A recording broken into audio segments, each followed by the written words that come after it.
નમસ્કાર વિદ્યાર્થી મિત્રો, જીસીએની મોક ટેસ્ટની અંદર દોસ્ત જે જીઓગ્રાફીના પ્રશ્નો હતા, ભૂગોળ વિષયના જે પ્રશ્ન હતા દોસ્ત, એનો ક્રમ શું હતો તો 184 થી દોસ્ત 200 સુધીના જે જીઓગ્રાફીના પ્રશ્ન હતા એ જીઓગ્રાફીના ક્વેશ્ચનનું સોલ્યુશન આપણને આ વિડિયોની અંદર મળશે.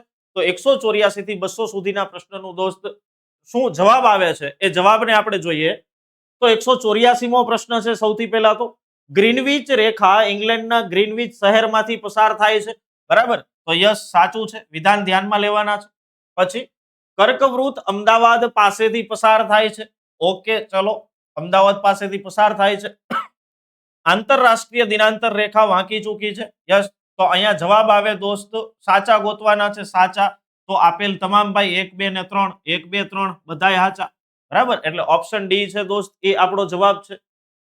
પછી 185 પૃથ્વીના એક રેખાંશને સૂર્ય સામેથી પસાર થતા કેટલો સમય લાગે? તો દોસ્ત 4 મિનિટ લાગે. કેટલો લાગે?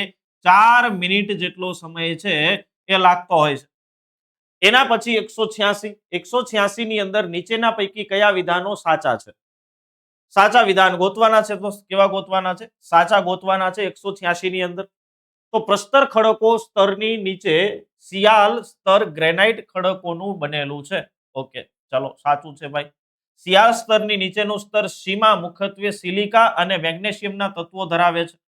ઓકે, મૃદાવરણમાં મુખ્યત્વે ગ્રેનાઇટ ખડકો આવેલા હોય છે. તો સાચું છે આ પણ દોસ્ત, બધાય સાચા છે, ગોતવાના સાચા છે. તો ઓપ્શન ડી 1 2 અને 3. 186 માં પણ દોસ્ત આપણને શું જવાબ મળ્યો? તો કે ઓપ્શન ડી છે એ આપણો જવાબ રાઈટ બને છે. 87 ની અંદર 187 માં દોસ્ત પૃથ્વીના ઓઝોન સ્તરમાં ઘટાડો થતા શું નુકસાન થાય છે? ઓઝોન સ્તર ઘટે તો શું નુકસાન જાય દોસ્ત? તો અલ્ટ્રાવાયોલેટ કિરણો વધુ પ્રમાણમાં પૃથ્વીની સપાટી પર પહોંચે, આ એક નુકસાન જાય, બરાબર? પૃથ્વીમાં ઓઝોન સ્તર ઘટે તો આ એક નુકસાન જાય આપણને. 187 માં દોસ્ત ઓપ્શન સી આપણો જવાબ છે. ચલો, 88 ની અંદર દોસ્ત 88 માં આવ્યું જોડકું. યાદી 1 ને યાદી 2 સાથે જોડવાની છે. તો જોઈએ. ભારે વરસાદના ક્ષેત્રો કયા ભાઈ? ક્યાં સૌથી ભારે વરસાદ ક્યાં પડે? બિહાર, હરિયાણા, ગુજરાતનો સૌરાષ્ટ્ર પ્રદેશ, એવું તો આસામ, મણિપુરમાં પડે ભાઈ. ચલો, પહેલાની સામે મધ્યમ વરસાદ, તો કે બિહાર, ઓછો વરસાદ હરિયાણા, અને અપૂરતો વરસાદ ગુજરાતનો સૌરાષ્ટ્ર પ્રદેશ. ભાઈ આપણે અપૂરતા વરસાદમાં આવીએ, બરાબર? એટલે હામી જોડકા બરાબર જ હતા દોસ્ત. પહેલાની સામે પહેલું, બરાબર? એક આવડે તોય આવડી જાય એવું. તો જો આ નીકળી જાય, આ નીકળી જાય, આ નીકળી ગયું. જવાબ વિધો કયો? તો કે ઓપ્શન એ. જવાબ વિધો દોસ્ત ઓપ્શન એ. ચાલો, 188 પછી દોસ્ત 189 ની અંદર વાતાવરણના સંપર્ક મંડળનો ભાગ કે જ્યાં ઠંડો વાયુ સમુચ્ચય ગરમ વાયુ સમુચ્ચયની જગ્યા લે છે તેને શું કહે છે? તો એને ઠંડો વાતાગ્રહ કહેવાય દોસ્ત. શું કહેવાય? ઠંડો વાતાગ્રહ એવું કહી શકાય. 189 માં પણ એ. 190 ની અંદર ગુજરાત મેદાન અને ટેકરી કૃષિ આબોહવાકીય ક્ષેત્ર એ 7 પેટા આબોહવાકીય ક્ષેત્રોના વિભાજિત કરવામાં આવ્યો છે. નીચેના પૈકી કયા આ યાદીમાં સમાવિષ્ટ છે? બરાબર? ઉત્તર સૌરાષ્ટ્ર, ઉત્તર પશ્ચિમ શુષ્ક અને દક્ષિણ સૌરાષ્ટ્ર. તો કયો આમાં સમાવિષ્ટ છે? અને નીચેના પૈકી દોસ્ત યોગ્ય વિકલ્પને આપણે પસંદ કરવાનો છે. તો 3 એ 3 યોગ્ય જ છે દોસ્ત. 3 એ 3 છે એ યોગ્ય. એટલે ઓપ્શન એ એ આપણો અહીંયા જવાબ થાય છે. પછી 191 ની અંદર નીચેના પૈકી કયા પરિબળો સમુદ્ર પ્રવાહોને અસર કરે છે? સમુદ્ર પ્રવાહોને અસર શું કરે દોસ્ત? તો સમુદ્ર પ્રવાહોને પૃથ્વીનું ધરીભ્રમણ અસર કરે, હવાનું દબાણ અને પવન તો ખાસ અસર કરે, અને સમુદ્રના પાણીની ઘનતા આ પણ દોસ્ત છે એ અસર કરે. પૃથ્વીનું ધરીભ્રમણ અસર કરે, પૃથ્વીનું ભ્રમણ અસર નથી કરતું દોસ્ત. તો 191 ની અંદર દોસ્ત આપણે ગોતવાના કેવા? તો કે સાચા છે એ ગોતવાના. તો 1 2 ને 3 એટલે ઓપ્શન બી.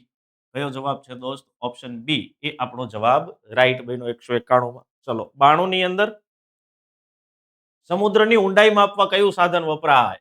ફેધોમીટર. કયું વપરાય દોસ્ત? ફેધોમીટર. જો આવા મીટરો છે તો એ મીટરોને ખાસ યાદ રાખવાના. ભૂકંપની તીવ્રતા માટે કયું વપરાય? સમુદ્ર છે તો સમુદ્રની ઊંડાઈ માપવા માટે કયું મીટર વપરાય? બરોબર? આવા અમુક મીટરોના નામ યાદ રાખ લેવાના ભાઈ.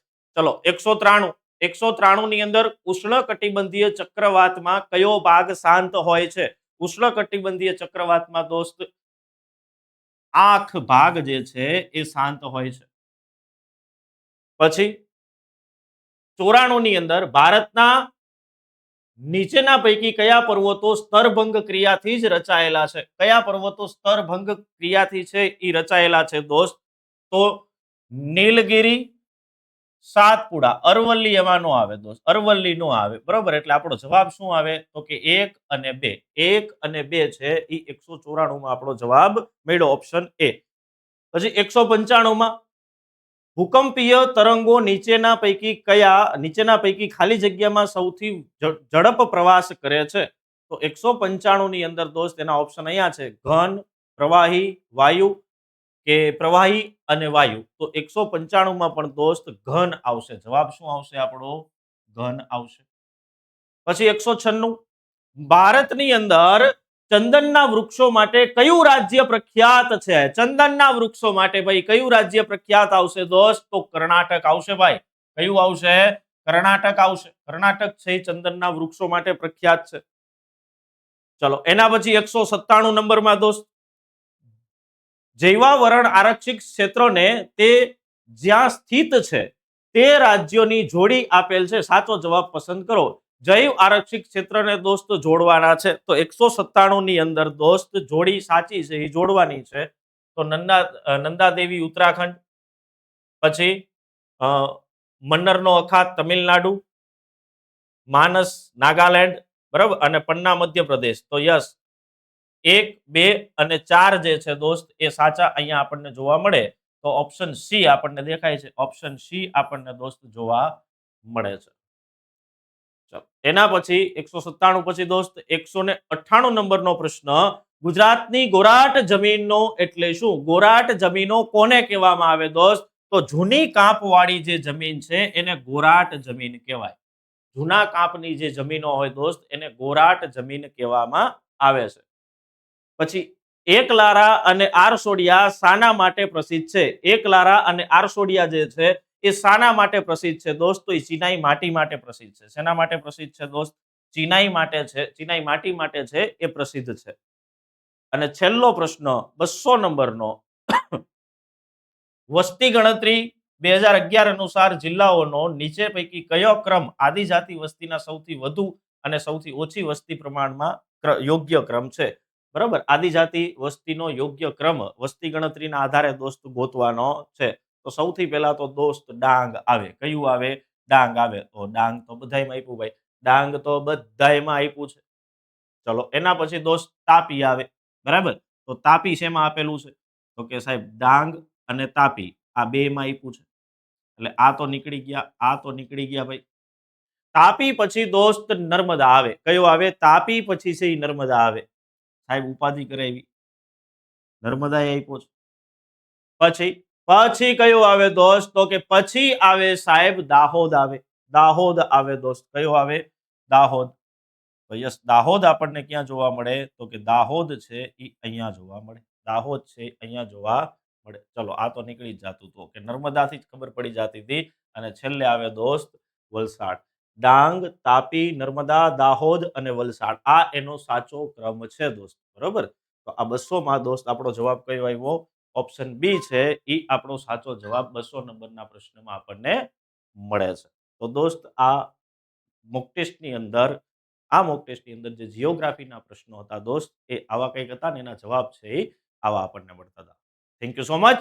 જય હિન્દ, જય ભારત દોસ્તો.